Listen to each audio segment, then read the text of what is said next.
চাওক আজি মোৰ টপিকটো হ'ল পতি পত্নীৰ মাজত কাজিয়া। পতি পত্নীৰ মাজত কাজিয়া কেনেকুৱা লাগিছে শুনিবা? নিশ্চয় সকলোৰে মাজত হয়, নহয়নে? চাওকচোন বাৰু, কেতিয়াবা কিছুমানে কয় আমাৰ মাজত একেবাৰে কাজিয়া নহয়। এই কথা শুনি যিসকলৰ মাজত কাজিয়া হয় তেওঁলোক হীনমন্যতাত ভোগে, নহয়নে? কিন্তু আপোনালোকে হীনমন্যতাত নুভুগিব, কাৰণ পতি পত্নীৰ মাজত কাজিয়া কাৰণো নহয়, সকলোৰে হয়। কিন্তু কিছুমানে এই কথা প্ৰকাশ কৰে। কিছুমান এনেকুৱা আছে সিহঁতৰ মাজত বুজা পৰা বেছি। তেওঁলোকে এই কাজিয়াবোৰ কি কৰে, আনৰ আগত প্ৰকাশ কৰি নেদেখুৱায়, ৰুমৰ ভিতৰতে লাগে, আনকি ল'ৰা ছোৱালীয়েও গম নাপায়, ঘৰৰ পৰিয়ালৰ মানুহেও গম নাপায়। তৎমুহূৰ্ততে সমাধাও কৰে আৰু মিলা মিছাৰে দুয়ো ৰুমৰ বাহিৰলৈ ওলাই যায়, কোনেও গমেই নাপায় যে তেওঁলোকৰ মাজত কাজিয়া হ'ল। মানে তেওঁলোকৰ মিলা পৰা বুজা পৰা শক্তিটো বহুত বেছি, তেওঁলোক ধৈৰ্যশীল। কিন্তু কিছুমান যেনে ধৰক আমি কি কৰোঁ, আমি কেতিয়াবা কোনোবা আলহী দুলহী আহিলে, আমাৰ কোনোবা ৰিলেটিভছ আহিলে সকলোৰে মুখৰ আগতে আৰম্ভ হৈ যাওঁ, নহয়নে বাৰু? কিন্তু সেই লৈ পেলাই কিছুমানে বৰ লাজ কৰে। পত্নীয়ে হওক বা পতিয়ে হওক, আন মানুহৰ মুখৰ আগত কথাখিনি ওলাই গ'ল, প্ৰকাশ হৈ গ'ল আমাৰ কাজিয়া, তেওঁলোকৰ মাজত কাজিয়া নহয়েই, আমাৰ মাজতহে হয়। এই ধৰণৰ নানা ৰকম কথা মনলৈ আহে, হীনমন্যতাত ভোগে। কিন্তু সেয়া উচিত নে? নিশ্চয় নহয়। কাৰণ এইটো নাভাবিব পৃথিৱীত কোনো দম্পতী এনে আছে যাৰ মাজত কাজিয়া নাই, সকলোৰে মাজত কাজিয়া হয়। গতিকে আপুনি বা মই কাজিয়া কৰিছোঁ বুলি হীনমন্যতাত ভুগি লাভ নাই। কিন্তু এই কাজিয়াবোৰ নোহোৱাকৈ বা হ'লেও, নোহোৱাকৈতো ৰাখিব নোৱাৰি, হ'লেও আমি কি কৰিব পাৰোঁ, কিছুমান ট্ৰিক এনেকুৱা আছে যিখিনি ফ'ল' কৰিলে আমাৰ কাজিয়াবোৰ আনৰ আগত প্ৰকাশো নহয়, আমাৰ কাজিয়াখন দীঘলীয়া হৈও নাযায়, আৰু এটা আমি ধুনীয়া সুখী জীৱন, বৈবাহিক জীৱন অতিবাহিত কৰিব পাৰিম। মোৰ এই ভিডিঅ'টো শেষলৈকে চাব। যদি কথাকেইটা ভাল লাগে লাইক কৰিব, শ্বেয়াৰ কৰিব আৰু মোৰ চেনেলটো ছাবস্ক্ৰাইব কৰিব। প্ৰথম কথা, আমি অকণমান ধৈৰ্য ধৰিব লাগিব। যেনে ধৰক আমাৰ কোনোবা ৰিলেটিভছ আহিছে, আমাৰ খং উঠিছে, আমি সেই মুহূৰ্ততে প্ৰকাশ নকৰি অলপ পাছত, তেওঁলোক যোৱাৰ পাছত আমি নিজৰ কাজিয়াখন লাগিব পাৰোঁ।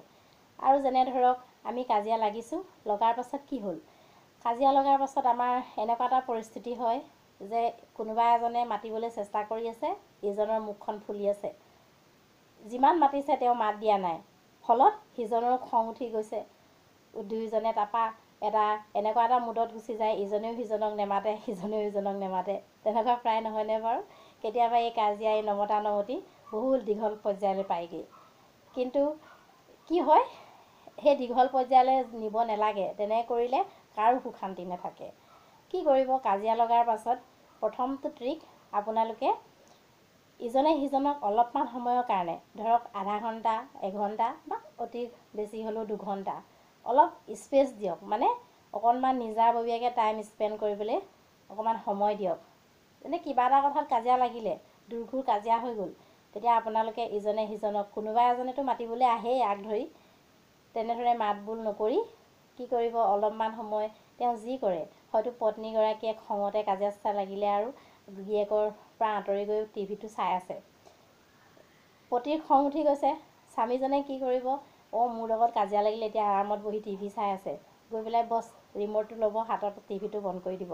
তেতিয়া কি কয়, পত্নীগৰাকীয়ে আৰু খং উঠি যায় আৰু তেওঁক মাতিবলৈ আৰু মন নাইকিয়া হৈ যায়। সেই তেনেকুৱা ধৰণে কাম নকৰি, আপোনালোকে এনেকুৱা ধৰণে ব্যৱহাৰ নকৰি অলপ সময় কাজিয়া লগাৰ পাছত তেওঁলোকে যি কৰে এৰি দিব পাৰে। স্বামীয়ে ক'ৰবাত কিবা কাম কৰি আছে, নিশ্চিন্ত মনে তেওঁক মাত বোল নকৰি অলপ সময়ৰ কাৰণে এৰি দিয়কচোন। বা পত্নীগৰাকীয়ে কিবা এটা পথ বাছি লৈছে নিজৰ দুখ আঁতৰ কৰিবৰ কাৰণে, কিবা ধৰণে মোবাইলত বিজি হৈছে, তেওঁক কৰিবলৈ দিয়কচোন সেই কাম। খুব বেছি 2 ঘণ্টা বা 3 ঘণ্টা। তাৰপাছত আপোনালোকে নাম কাঢ়ি নেমাতিব।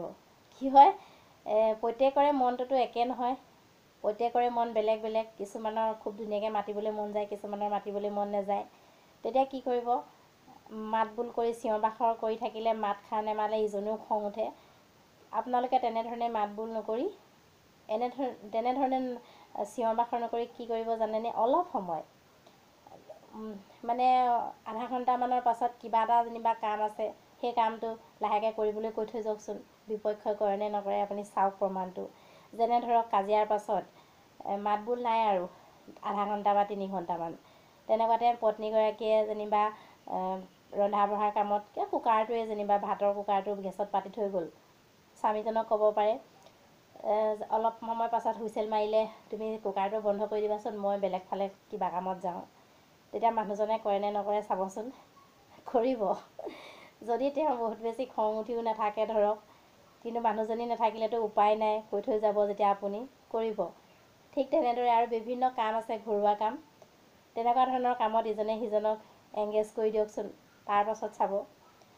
ছেকেণ্ডতে সেই নিৰ্জনতাটো ত্যাগ কৰাৰ পাছত অলপ সময় এনেকুৱা কিছুমান মানে দম্পতি থাকে, যেনে ধৰক পত্নীগৰাকীয়ে বহুত বেছি মুখখন চোকা, মানে বহুত সময় বকি ৰতি কিবা কিবি আবুল তাবুল কৈ মেলি খুব ভাল পায়।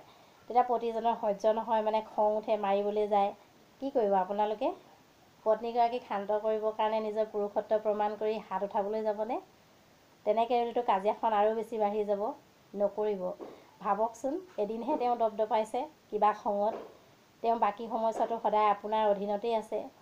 ভাল সময়ছোৱাত আপুনি ভাবকচোন, তেওঁ আপোনাক সময়মতে ৰন্ধা বঢ়া কৰি দিছিল, সময়মতে চাহ জলপান দিছিল, সময়ত তামোলখন যাচিছিল। কিন্তু এতিয়া খং উঠাৰ কাৰণেহে তেওঁ এনেকুৱা এটা ৰূপ লৈছে যে খুব মতে বকাবকি কৰিছে, কিবা কৰিছে। তেতিয়া আপুনি কি কৰিব? অলপ সময়ৰ কাৰণে আপুনিও শান্ত হৈ দিয়ক। তেওঁক মাৰপিট নকৰি, তেওঁৰ কথাবোৰ যদি সুধিবলৈ মন যোৱা নাই, আপুনি অলপ ওলাই যাওকচোন ফুৰিবলৈ, আপোনাৰ মনটো ফ্ৰেছ লাগি আহিব। আধা ঘণ্টামান বা 1 ঘণ্টামান আপুনি ক'ৰবাত ফুৰি মেলি আহিলে, ঘৰলৈ কিবা এটা ভাল বস্তু মানুহগৰাকীয়ে ভাল পোৱা মনৰ পচন্দৰ কিবা বস্তু এটা লৈ আহিলে, তাৰপাছত আহি মানুহজনীতো খঙত মুখ ফুলাই থাকিব, আপোনাক নেমাতেই। আপুনি যদি যাচি দিয়ে, তেওঁ চাবচোন ৰূপটোৱে আগৰ দৰে থাকিবনে?